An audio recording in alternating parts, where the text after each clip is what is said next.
बच्चों, पिछली वीडियो में हमने पार्ट 2 बूढ़ा गिद्ध नामक पाठ के आधे भाग को पढ़ा था। शेष भाग को हम इस वीडियो में पढ़ेंगे। चलिए देखते हैं कि हमने जो पिछली वीडियो में कहाँ पर ख़त्म किया था और हमें कहाँ से शुरू करना है। तो गिद्ध, जो बूढ़ा गिद्ध था, वो बिलाव से पूछता है कि अच्छा बताओ तुम यहाँ क्यों आए हो। तो वो जो बूढ़ा गिद्ध था वो बिलाव से प्रश्न करते हुए कहता है, तो हम यहीं पे ख़त्म किए थे। गिद्ध बोला, अच्छा बताओ तुम यहाँ क्यों आए हो। तो यहाँ पे ख़त्म किया था। अब इसी के आगे से शेष भाग को हम पढ़ेंगे। चलिए शुरू करते हैं। बिलाव बोला, मैं यहाँ गंगा तट पर रहता हूँ। बिलाव बोला, मैं यहाँ गंगा तट पर रहता हूँ। गंगा तट का अर्थ है गंगा नदी के किनारे पर रहता हूँ और नित्य गंगा स्नान करता हूँ। तो नित्य का अर्थ है रोज। मैं ब्रह्मचारी हूँ। ब्रह्मचारी का अर्थ है जो आजीवन विवाह न करने का संकल्प लेता है, उसे ब्रह्मचारी कहते हैं।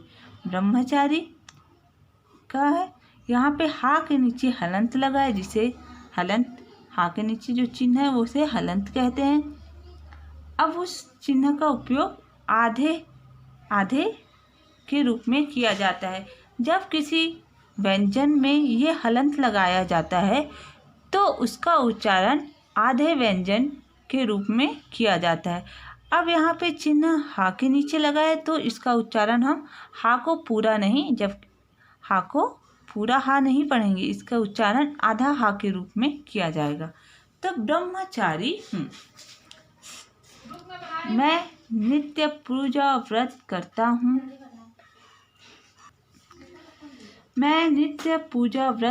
हूँ। इसलिए मैं मांस खाना छोड़ दिया है। यहाँ रहने वाले पक्षी आपकी बड़ी प्रशंसा करते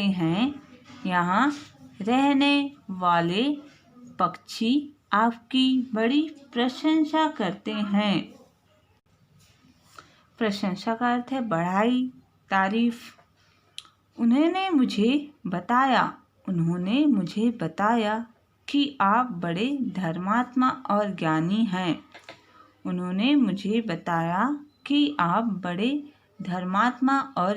हैं। धर्मात्मा जो दो शब्दों से मिलकर बना है, धर्म धन आत्मा। तो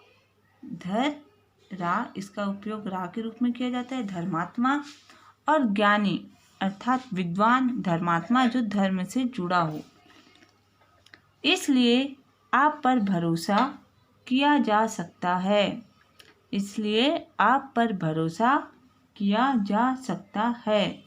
भरोसा का अर्थ है विश्वास किया जा सकता है।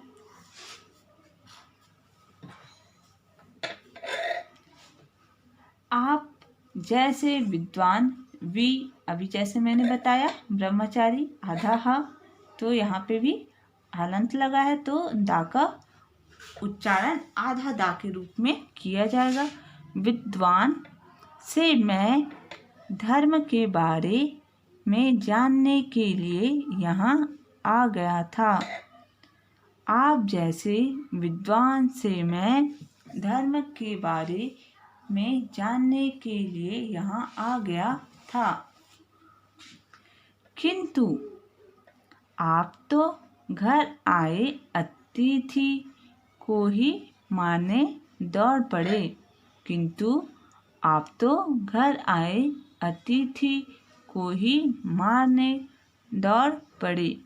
घर में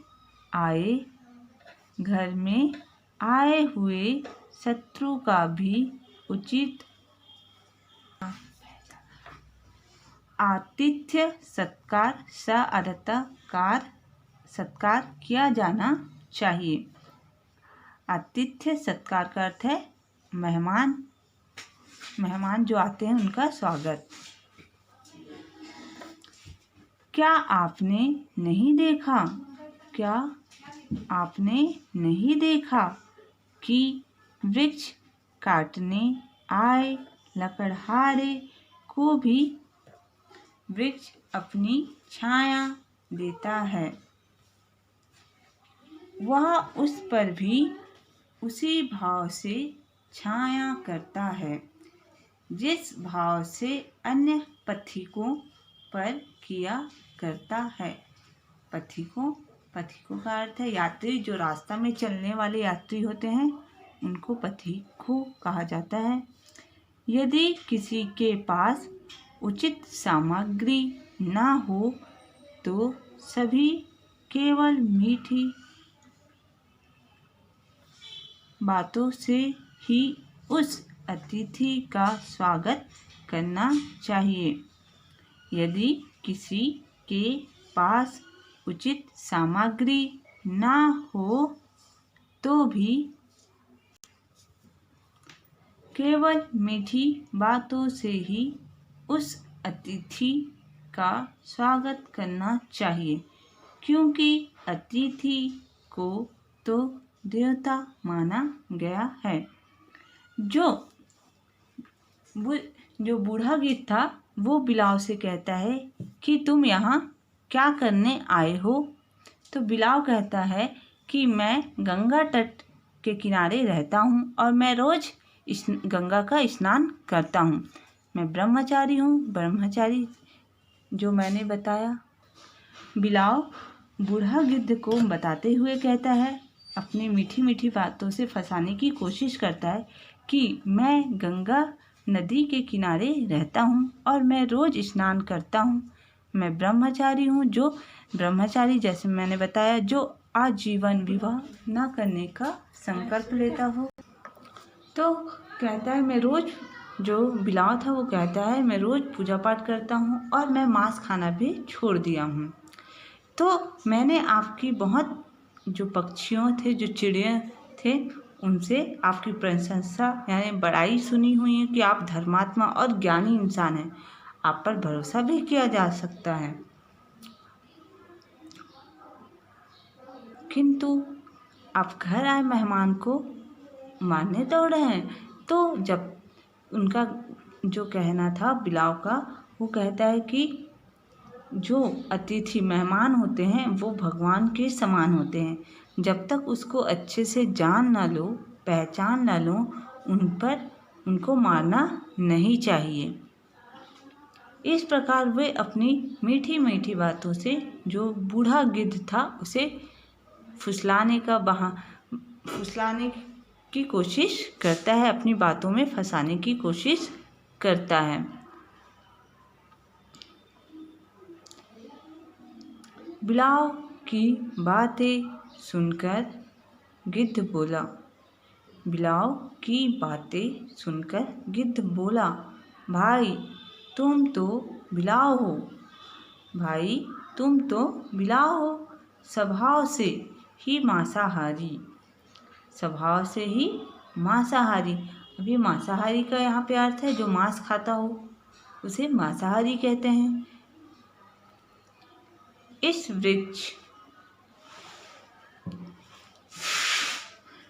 वृक्ष पर पक्षियों के बच्चे निवास करते हैं। इस वृक्ष पर पक्षियों के बच्चे निवास करते हैं। निवास का अर्थ है जो पक्षियों के बच्चे हैं वो पेड़ पे रहते हैं। निवास यानी रहना। इसलिए मैंने ऐसा कहा है। इसलिए मैंने ऐसा कहा है। यह सुनकर बिलाव कान पकड़कर कहने लगा। यह सुनकर बिलाव कान पकड़कर कहने लगा, मैंने धर्मशास्त्र को सुनकर ही पूजा पाठ करना आरंभ किया है। मैंने धर्मशास्त्र, जो धर्मशास्त्र, धर्म, धन, शास्त्र, धर्मशास्त्र, जो धर्मों की किताब होती है, पुस्तक होती है, उसे हम धर्मशास्त्र कहते हैं, उनको सुनकर ही पूजा पाठ करना आरंभ किया है। आरंभ का अर्थ है शुरू किया है। शास्त्रों में विभिन्न विषयों पर भले ही मतभेद रहता हो, किंतु अहिंसा सर्वश्रेष्ठ धर्म है। अहिंसा का अर्थ है जो किसी पर अत्याचार न करे, मारे पीटे नहीं, हिंसा न करे, उसे अहिंसा कहते हैं। सर्वश्रेष्ठ ये दो शब्दों से मिलकर बना है। सर्वधन श्रेष्ठ, सर्वश्रेष्ठ यानी सबसे अच्छा धर्म है। इस विषय पर सब शास्त्र एक मत हैं। इस विषय पर सब शास्त्र एक मत हैं और एकमात्र धर्म ही प्राणी का ऐसा मित्र है। और एकमात्र धर्म ही प्राणी का ऐसा मित्र है जो मरने के बाद उसके साथ जाता है। शेष तो शरीर के साथ ही नष्ट हो जाते हैं। इस प्रकार बिलाव ने गिद्ध को विश्वास दिला दिया। गिद्ध ने बिलाव को एक छोटे कोटर में रहने की अनुमति दे दी। अनुमति का अर्थ है आज्ञा। एक छोटे से कोटर में रहने की आज्ञा दे दी। तो बिलाव अपने बातों से कहता है कि अहिंसा जो किसी को मारे पीटे नहीं, वो एक अच्छा धर्म है, सबसे अच्छा धर्म है। और जो धर्म एकमात्र धर्म ही प्राणियों का मतलब मनुष्यों का मित्र है, जो मरने के बाद उसके साथ जाता है। जो धर्म जो अच्छे कर्म करते हैं, जो अच्छा काम करते हैं, वो मरने के बाद भी उनके साथ जाता है। पर शेष जो शरीर है वो मरने के बाद क्या हो जाता है? नष्ट हो जाता है। इस प्रकार बिलाव अपनी बातों से गिद्ध को विश्वास दिलाता है और गिद्ध उस पर विश्वास हो जाता है और उसे एक छोटे से कोटर में रहने की आज्ञा दे देता है।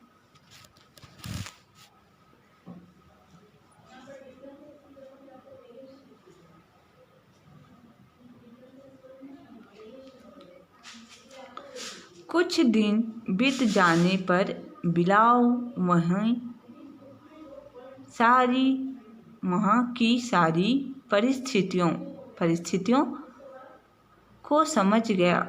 कुछ दिन बीत जाने पर बिलाव वहाँ की सारी परिस्थितियों का अर्थ है, ये दो शब्दों से मिलकर बना है। परिधन स्थिति, परिस्थिति जो वहाँ का रहन सहन रहाव है, वहाँ की स्थिति कैसी स्थिति है, वो सब जान गया था, समझ गया था। गिद्ध बूढ़ा और अंधा है, यह जानकर उसने पक्षियों के बच्चों को पकड़कर अपने कोटर में लाकर मारना आरंभ कर दिया। यह जानकर उसने पक्षियों के बच्चों को पकड़कर अपने कोटर में लाकर मारना आरंभ कर दिया।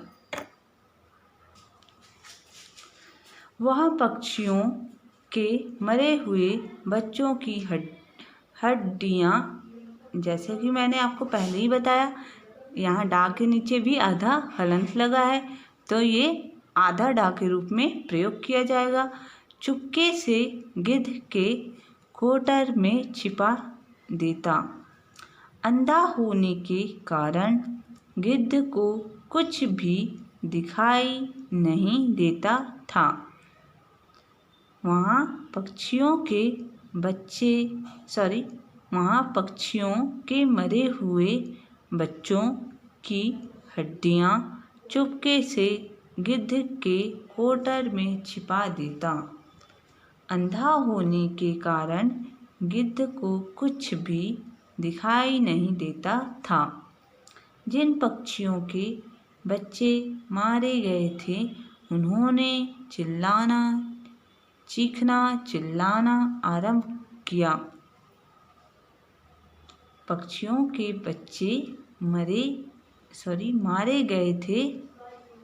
पक्षियों के बच्चे मारे गए थे। उन्होंने चीखना चिल्लाना आरंभ किया। जब बच्चों की संख्या लगातार घटती गई तो सभी ने मिलकर इसकी खोज आरंभ कर दी।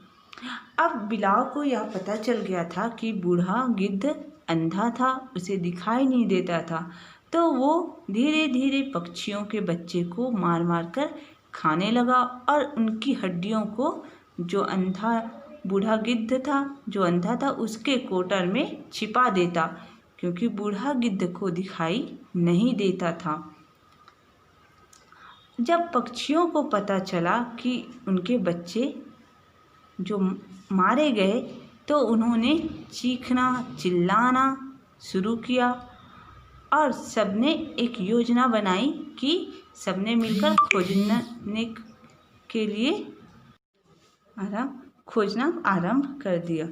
बिलाव को जब इस स्थिति का ज्ञान हुआ तो वह अपने कोटर से